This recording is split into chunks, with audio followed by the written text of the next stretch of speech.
आपण पाहत आहात महाराष्ट्र वृत्तदर्शन न्यूज, रोखठोक आणि निर्भीड।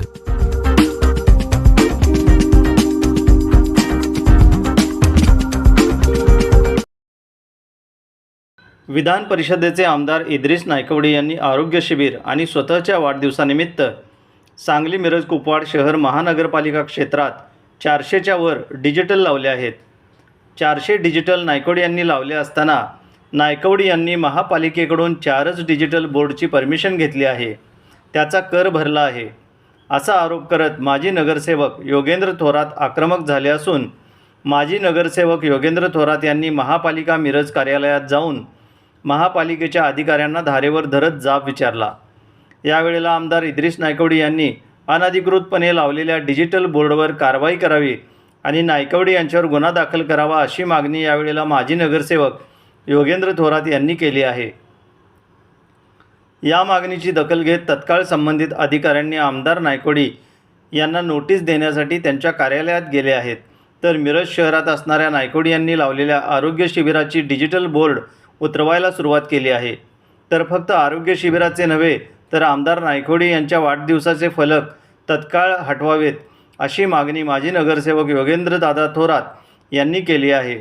अतिक्रमणाच्या नावाखाली महापालिका गोरगरीब व्यापाऱ्यांची हातगाडे तोडतात, मात्र आमदार असणाऱ्या इद्रिस नायकवडी यांच्यावर कारवाई का करत नाहीत असा सवाल माजी नगरसेवक योगेंद्र थोरात यांनी उपस्थित केला आहे। महापालिका अधिकाऱ्यांकडून असा दुजाभाव का केला जात आहे असा आरोप यावेळेला माजी नगरसेवक योगेंद्र थोरात यांनी केला आहे। तुम्ही फुकटे आहात, तुम्ही वारंवार उंची माझी दुसऱ्यांची उंची म्हणताय, तुमची उंची काय? 400 डिजिटल लावून तुम्ही 4 डिजिटलची परमिशन काढता। 396 डिजिटल बोर्डचा महापालिकेचा कर तुम्ही बुडवता। महापालिकेचे अधिकारी तुम्हाला घाबरून असतात। आमदार इद्रिस नायकवडी, तुम्ही वाढदिवस करा, मोठा करा, मात्र महापालिकेचा कर बुडवून कशाला डिजिटल बोर्ड लावता असा आरोप माजी नगरसेवक योगेंद्र थोरात यांनी केला आहे। 4 दिवसापूर्वी महापालिकेने अतिक्रमण मोहीम राबवली होती। गोरगरिबांची खोकळी अक्षरशः नेस्तनाबूत केली। ज्यांचं हातावर पोट होतं त्यांचा व्यवसायाला कोणताच आज आधार राहिलेला नाही। मात्र आज तुम्ही मिरजमध्ये बघितलं तर काल परवा आरोग्य शिबिर होते, त्याचे डिजिटल 100 वर लागले असतील।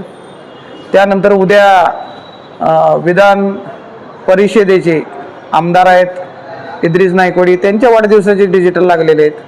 आणि मी आज सहज महापालिकेत माहिती घेतली तर फक्त 4 डिजिटलचे पैसे भरलेले आहेत। डिजिटलला आत्ता महापालिका क्षेत्रात माझ्या मते 400 डिजिटल असतील आणि पैसे भरलेत किती? 4। म्हणजे तुम्ही फुकटे आहे यादी लक्षात घ्या। तुम्ही वारंवार जे म्हणता नाही माझी उंची, काय उंची? 400 डिजिटलचे 4 डिजिटलचे तुम्ही पैसे भरता। महापालिकेचा 396 डिजिटलचा तुम्ही कर बुडवता। महापालिकेचे अधिकारी पण तुम्हाला घाबरून गप बसतात। ही तुमची उंची आहे का? वाढदिवस करा ना, मोठा करा, नगरपालिकेचा टॅक्स भरा। तुम्हाला पैसे खर्चायला सगळीकडे आहेत, मग महापालिकेचा टॅक्स भरताना काय होतंय?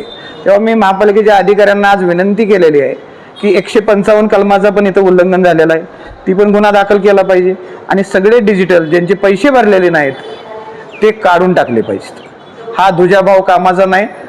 संविधानाच्या कलम 14 मध्ये सगळ्यांना एकसारखीच वागणूक मिळावी असे ते कलम आहे आणि त्या कलमानुसार जो गरीबाला तुम्ही वागता महापालिका, तसंच तुम्ही आमदार असू द्या, नगरसेवक असू द्या, कुणालाही तीच ट्रीटमेंट दिली पाहिजे या मताचा मी आहे। आज ते म्हणले लेखीपत्र द्या, त्यांना वाटलं मी घाबरीन, मी लेखीपत्र पण दिलेलं आहे।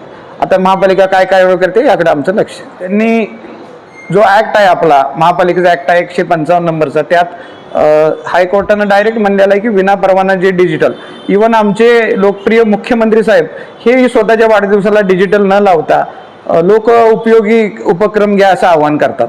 मात्र त्याच युतीत एक मागून झालेले आमदार जे आहेत, आपले विधान परिषदेचे आमदार जे आहेत, ते स्वतःच्या वाढदिवसाला मात्र अनलिगली डिजिटल लावतात। हे एकदम कॉन्ट्रास्ट आहे। गोरगरिबाला एक न्याय, त्यांना एक न्याय असं होणार नाही। महापालिकेनं सगळ्यांना एकाच पार्ट्यात घेतलं पाहिजे असं मी आता पत्र